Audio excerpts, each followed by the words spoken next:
Thank you. Excellent. Please, Steve, go ahead. All right. Thanks everyone for attending. On just a real quick update, the package URL community has voted essentially to move forward with becoming an Ecma standard. So they're going to be coming. Currently, Philippe Oberdam is traveling this week, but I'm going to try to meet up with him next week. He posted a survey essentially in the community. Everybody kind of thumbs up it, so there seemed to be support for moving forward. So I think the right thing to do would be set up a dedicated task group for Perl to get it in a state where we can have the Perl spec itself, the 1.0 spec, an Ecma standard, and then we need to focus on a little bit more on VERS. That's going to need some help, and then the Perl types as well. We still kind of need to figure that out, but that'll be work that the task group should be able to do. Other than that, the updates for CycloneDX went out last week, so all is good there. I did want to talk before we get into the reviewing the draft specification. I did want to bring up the royalty-free patent policy and how specifically we're going to handle ongoing contributions from the community. Now that we have a community-based model, how are we going to ensure that the contributions remain royalty-free? So.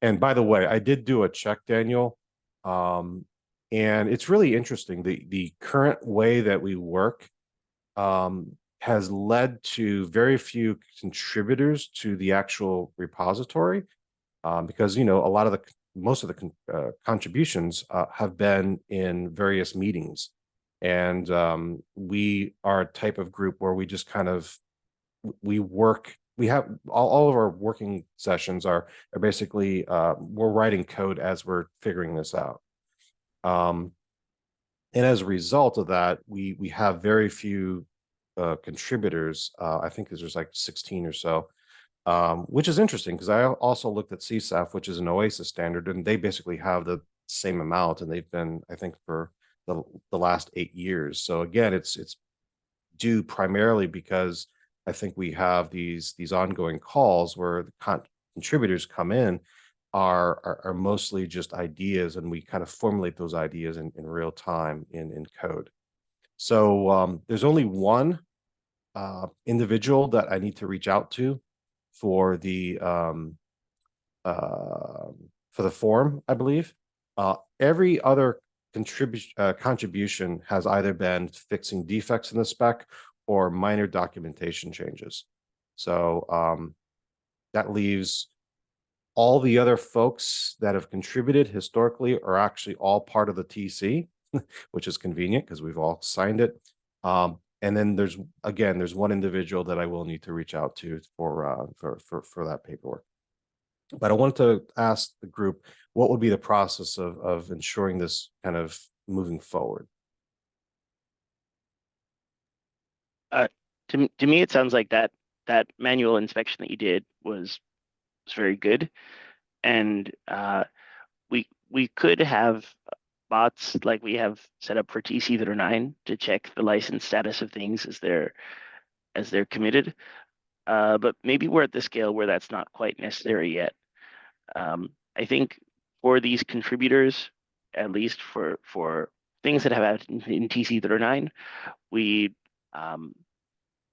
we accept sort of a one-time signature to stand for the licensing rather than kind of a reiterated one, so analogous to members. So hopefully that will also help make things be low overhead. So thank you so much for your due diligence here. Mm-hmm.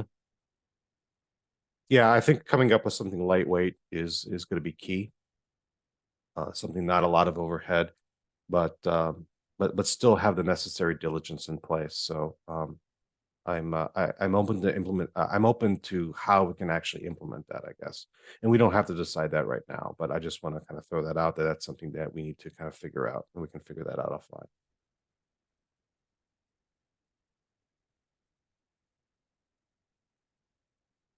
All right, let's move to reviewing the draft specification. I believe last time we left off at component type. So let me share that doc.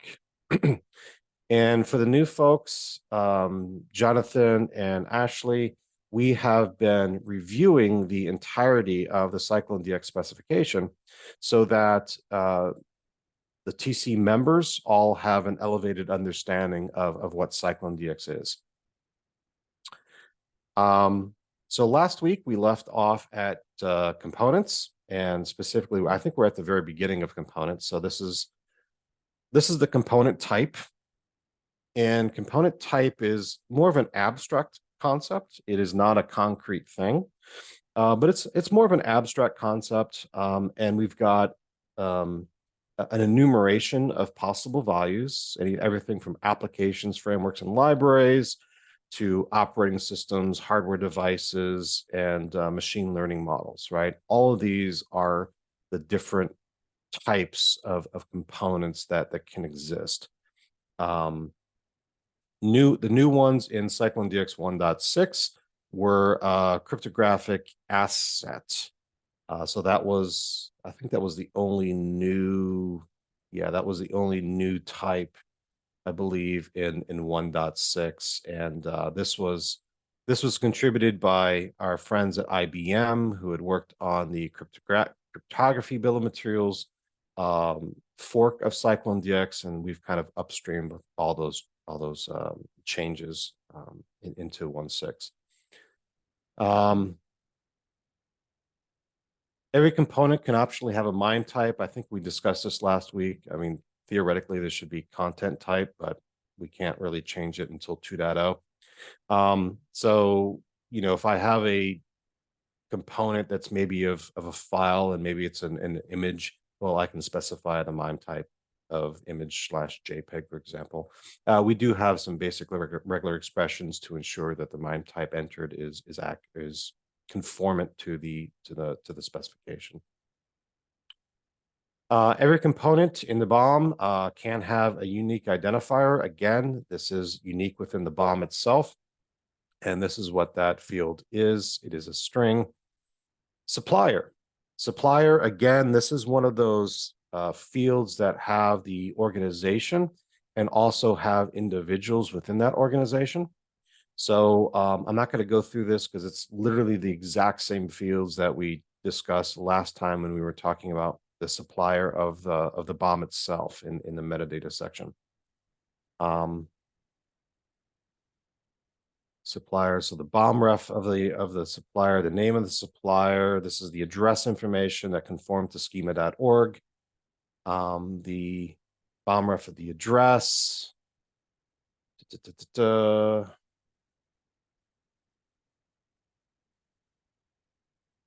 URL of the supplier. Here's the supplier contacts. This is the same information that we discussed last time. Yeah. Sorry, I have a question for context. How do we expect these fields to be used in practice? Like which kinds of processes will lead these to be filled in? Supplier is actually a requirement for NTIA minimum elements. Unfortunately, supplier is really, really difficult to get through automation, which is interesting because the NTIA minimum elements focused a lot on automation and yet included a requirement for a field that largely cannot be automatable. Primarily because most build systems, whether it's NPM, Maven, whatever, they do not actually include the supplier information. So you have to do a bunch of intelligence on top of that to be able to obtain that. Supplier is really, really useful for commercial software.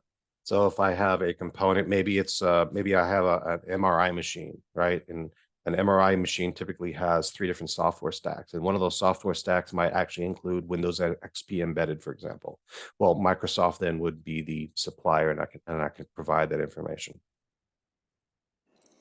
A quick follow-up on that, just because you had mentioned NPM and other package ecosystems. When we think about supplier, most package ecosystems do have author fields.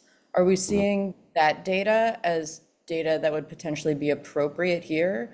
Or are we seeing those as like conceptually different ideas? Um, they are complementary concepts, and Cyclone supports the author field as well. But the author, can basically be just it could theoretically be a list of hundreds of individuals, right? Or it could just be Author's one, also been made optional by, I think, almost every package management system that I've right? used. Exactly. That often ends up being out of date anyways. So, but I figured I would ask because that might be something I could imagine someone trying to automate this might try to just pipe author into this and would end up potentially with something that's not in the spirit of the spec. Right. Exactly. Jan? Yeah, actually, one of our communities tried to automate exactly that thing, and they had the same impression. They thought they could just use the authors, and we came to the conclusion that this is just not true because authors are authors, and the supplier is possibly npm.js.org, which is where they got their software from. So they're not pretty sure what to do now because they tried to automate it, but they found that they would just leave it to the users of that tooling to fill that in later, just like Steve said. So yeah. Yeah. And, it's not, unfortunately, it's not just build systems that lack the support. It's even the version control. It's even like GitHub, for example. If you look at something like dependency track, right? Well, dependency track has its own GitHub organization. And if you were to try to automate things, I mean, you might conclude that dependency track is the supplier. No, it's not. It's OWASP.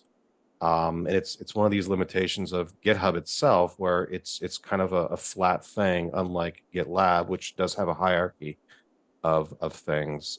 So it's a really difficult field to automate. There's been some discussions in CISA. I've been very vocal about um, incorporating fields that can be used to triangulate the supplier, not necessarily providing the supplier data itself, because again, it's really hard to get.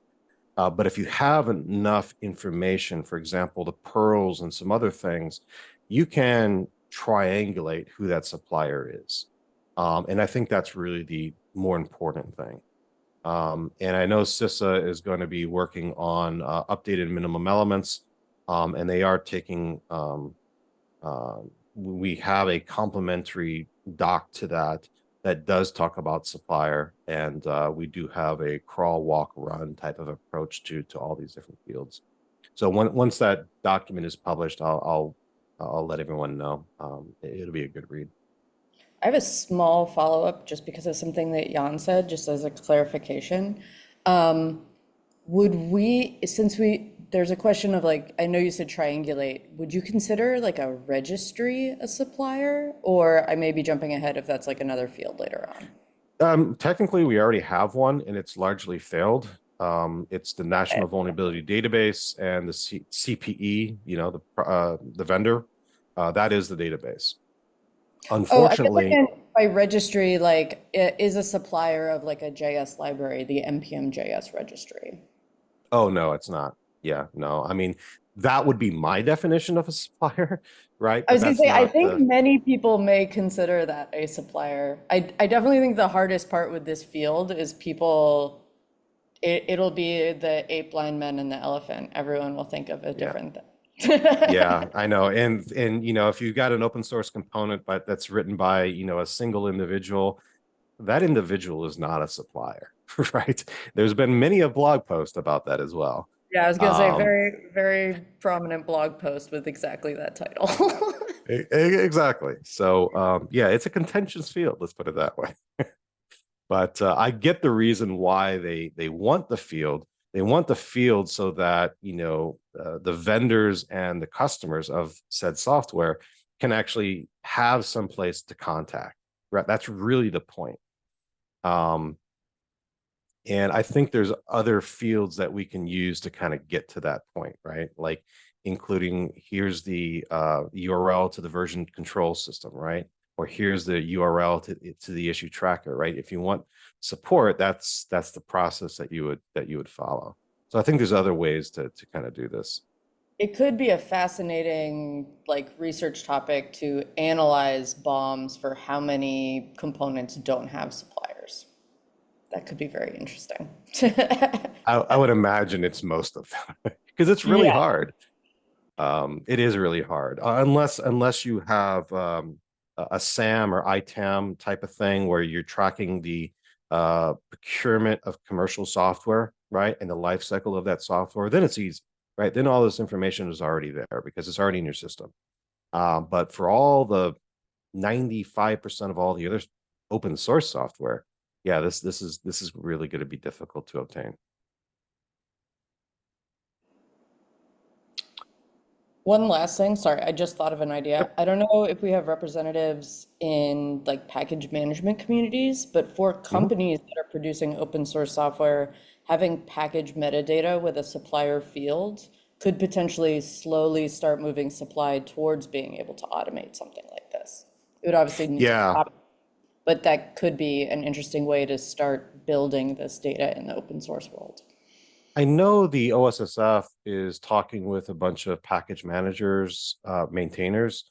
I don't know if that's something specifically that they're talking about with them. I would hope so. Um, but yeah, we might want to actually reach out to them because we know that this is a challenge. And I think OSSF is probably in the best position uh, to get everyone aligned on what fields we actually need in these open source components. But yeah, we should probably reach out to them.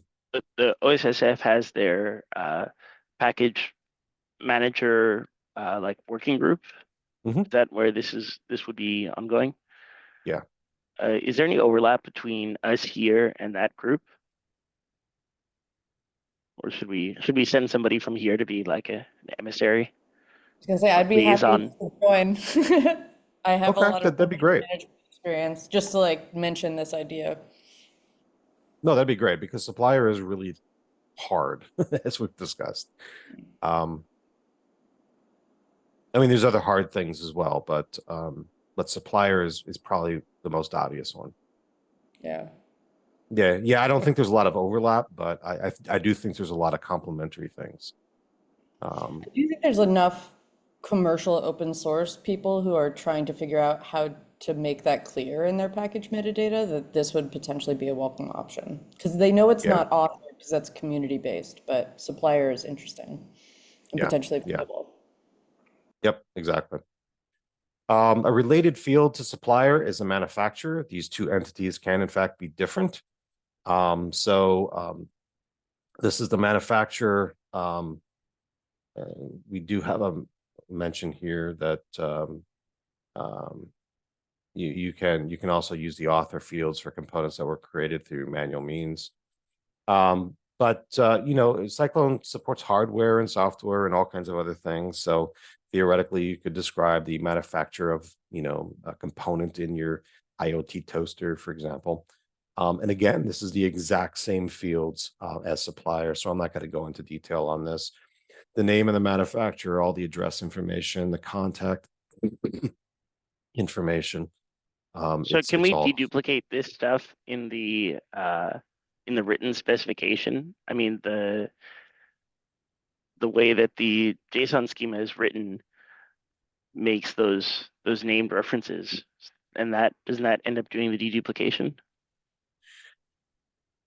So we are deduplicating some things in the written spec, but not all things, because if we did all things, then basically we'd have a document that just kind of had nothing but references to other things. and it would be really not human readable at that point. So we're doing it, I believe, for external references. We're doing it for components. We're doing it for services. And I think there was one other thing. Those are the things that we're kind of referencing in the spec. But we need to kind of figure out what's acceptable to be duplicated and what truly needs to have its own thing. Because if we did it for everything, like I said, it would be a document with nothing but references. Yeah, I guess I could see the difficulty reading that, but still having to page through like the address information again seems a little suboptimal. But this is minor. This is an editorial question. Yeah. Mm-hmm.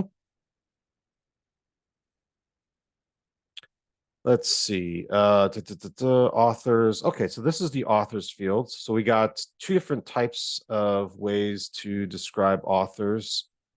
So this is new in 1.6, I believe, Jan. Is that correct? Yep. Okay. So authors as an array is new in 1.6, and that array basically, again, you have a unique identifier for the author, the name of the author, and the email address of the author, as well as the phone. These are fields that many package managers include. Most of them don't include the phone, although one or two do, but they usually include the name and email. So that's new in 1.6. And then the legacy way was a single author field. And this is just one big string. One of the primary reasons why this field was there is that there's still some build systems that only have a single author field, and they basically have it overloaded with like 20 or more authors, like separated by commas or semicolons or something. So unfortunately, some build systems still do this. So this field still has some reasons to exist, but it has been deprecated in use of the array of authors. Publisher. This is a string. This is, who published that thing to, for example, a repository, because the manufacturer and the publisher could in fact be different entities. So so that's a field there. Group. This is also a string. This is basically the like in NPM, for example, it's an optional I can't remember what they call it. I can't remember what NPM calls it. In Java, in Maven, it's called a group ID. Some build systems have it, most do not. But I think that's actually one of the things that's being discussed in OSSF with the package managers actually, is this concept of a higher level namespace. Yeah. And making that a requirement going forward. I had a quick question. I'm so sorry. You just went by it quite quick on publisher. Mm-hmm. So I think in the commercial software world, I can understand the distinction between supplier, manufacturer, publisher. Applying this to open source, my understanding, at least in the supply chain security community, is that there's a very huge push for publisher to be fully automated. How is this like? It doesn't look like there's a ton of subfields on this, but like, would you list like GitHub actions? Or like, how would this field account for that? Like, it's almost like a provenance field. Like, I think about something like a salsa, like publisher will tell you like how it got from the repo to the NPM registry or vice versa, potentially. Yeah, so this is basically just a single text field. It is there's certain ecosystems, for example, Apache Foundation, right? When the Apache Foundation actually publishes to Maven Central, they actually don't publish to Maven Central. They actually have their own instance of OSSRH that they publish to, and that individual who publishes it is the publisher, However, the supplier then is the Apache Software Foundation, and then that gets kind of moved over to the Maven Central. It's kind of how it works. We have a concept in CycloneDX called formulation that can describe how something came to be. So this is the idea of, being able to describe how software was created, how it was tested, how it was deployed, how a machine learning model was trained, evaluated, etc. How an IoT toaster was manufactured, right? So you can describe how something came into existence. So that kind of goes into the pedigree and provenance of how something was built. Right. I guess my thought is just especially because so many of the security vulnerabilities that we see actually hinge on the publish step and who does it, that maybe this is a spot, like we have so many details on supplier and functionally no way to answer that question in open source. Whereas publisher, I think that we have potentially a lot of information. And so this field could potentially be expanded in a way that would be valuable for people. That'd be great. Yeah. Create an issue for, in the specification repo, and, we can discuss it as a community and see how maybe we can tie that into some of the existing stuff that we already have for formulation. Sounds good. All right. Awesome. Component name. Yeah, this one's required. When we made component name required, it was amazing to me how many things in JavaScript broke, because anonymous packages are unfortunately a thing. But yeah, name is absolutely required. Version is optional because not every package ecosystem actually does have a version, unfortunately. So version is optional. That's again a string field. Description of the component. Scope. This is also a string. It's an enumeration that has 3 values, whether it is required, whether it's optional, or whether it's excluded. So we have the concept of optional components, where you can include a component in the BOM, but you can specify the component as being optional. Therefore, you may have to, install something else in order to get that thing. We also have the ability to exclude components from the inventory. So for example, we can have in our list of components, we can have the inventory of components, but maybe we did a threat model on one of the components. Well, we can actually specify the threat model as another component. It's just another data component of type threat model. We can specify the threat model for that component, but obviously the threat model isn't like the inventory of what we're including in the software. So you mark that as excluded. So that's the 3 options there. There has been some discussions about potentially expanding some of the scope, different types of scopes, I guess, in the next release. So if you have ideas on that, again, create an issue in the specification repo, and we can talk about it as a community. Hashes. This is kind of an overloaded thing, because hashes of what? That's still kind of a debate. But we do support hashes. It is an array for every single component. You can have 0 or more hashes. The algorithms that we support are here. Obviously, everything from SHA-256 on up is kind of recommended, although we do support SHA-1 and MD5 as well. And then, of course, the hash value as well. And we do have a regular expression that that does ensure conformance to that, to what we kind of expect to be a hash value.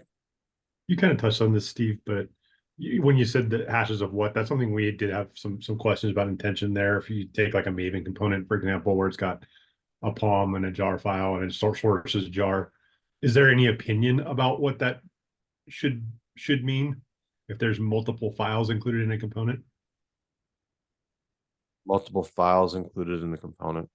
Again, like the example where you have multiple artifacts could be resolved to that same coordinates. Right. Yeah, I think, it's interesting to me that different ecosystems actually calculate hashes differently.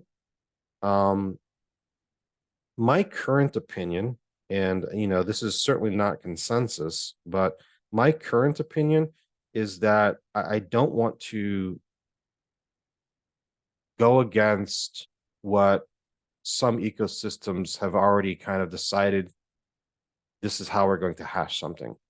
I think that we should support the different ecosystems' ways of how they of the method in which they do that, rather than trying to force everyone to hash everything the exact same way. That's a little bit more, although that would be ideal from a consumption perspective, that would certainly be there would be a lot of friction on that. But I do think that, I think as a community, we could theoretically provide some guidance on how to do hashings and how to do them across all these different ecosystems. I think that's something that that we could absolutely do.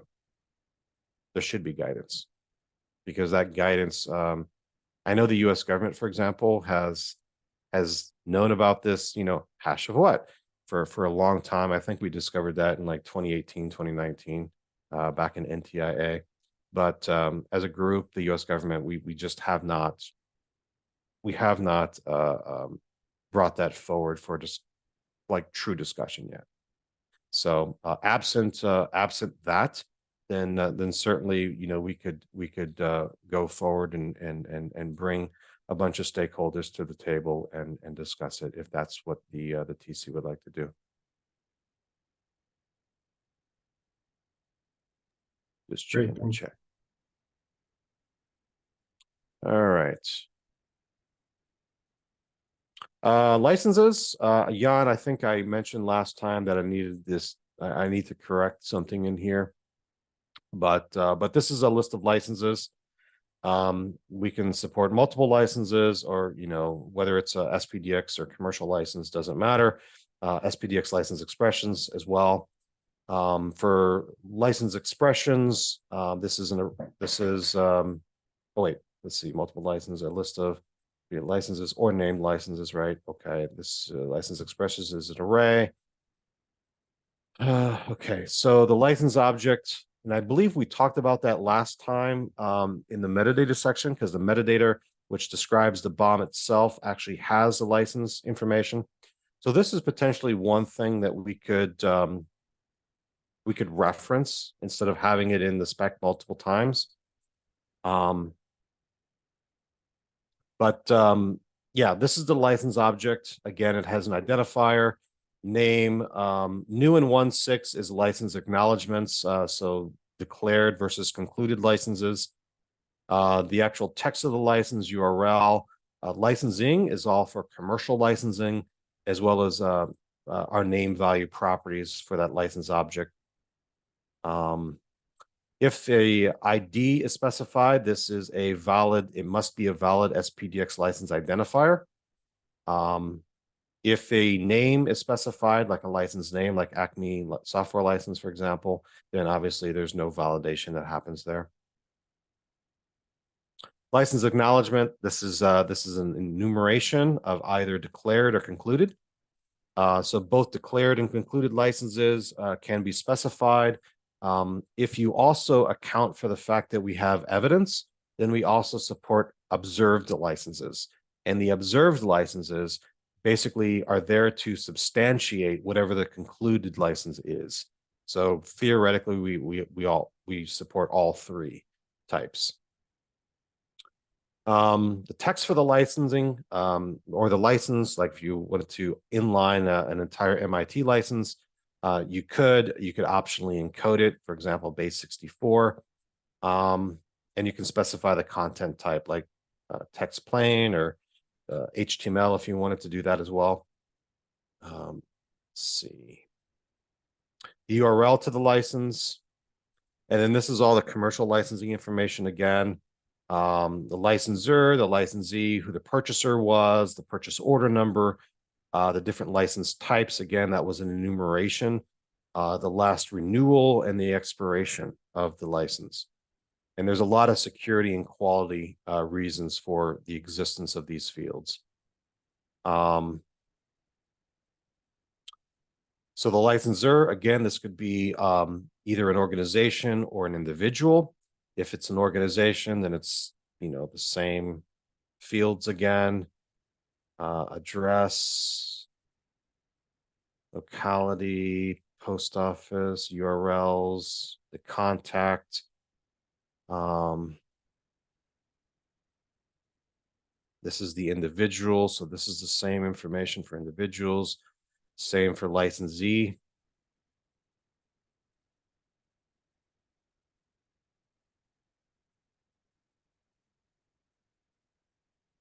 And then we have the purchaser as well. The interesting thing about commercial licensing support is that the SBOM use case, being supporting software transparency and providing SBOMs to customers and whatnot, the need for commercial licensing support was very obvious to us. So we were really happy to work with the community to kind of make that happen. Let's see, this is the name of the organization. Okay. Let's see, email address of the purchaser. Okay, these were the different license types. And again, we went through that last time, but real briefly, these are the different types of license types that we support.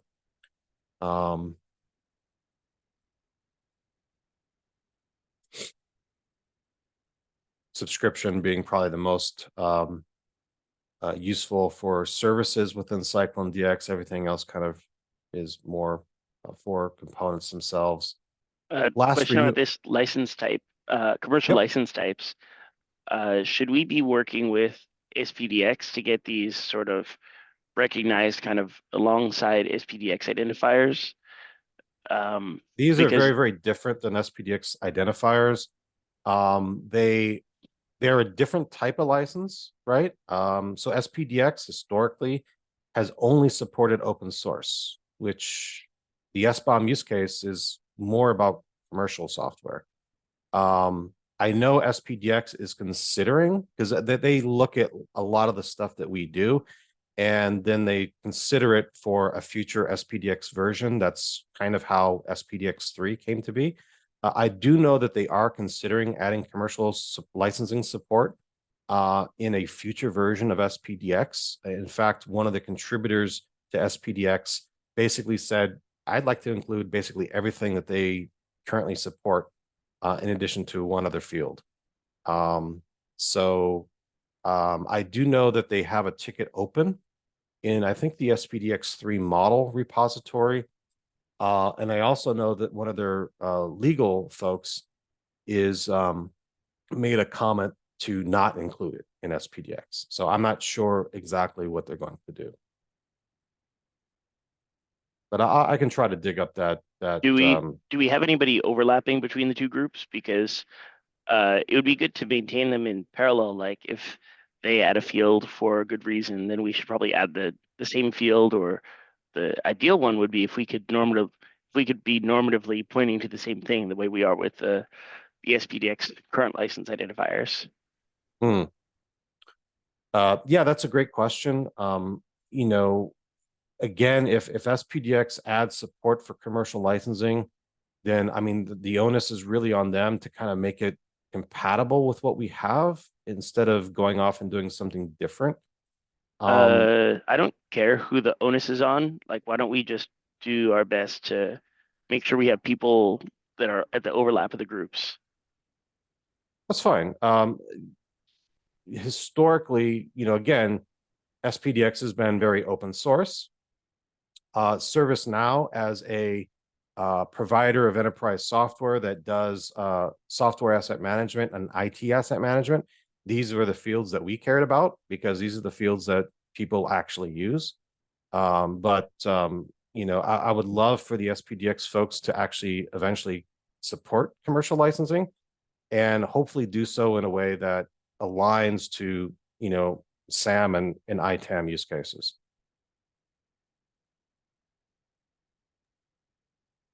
I'll just say that I attend the SPDX tech calls, and I'm actually missing the SPDX serialization call now because of overlap of time here. But when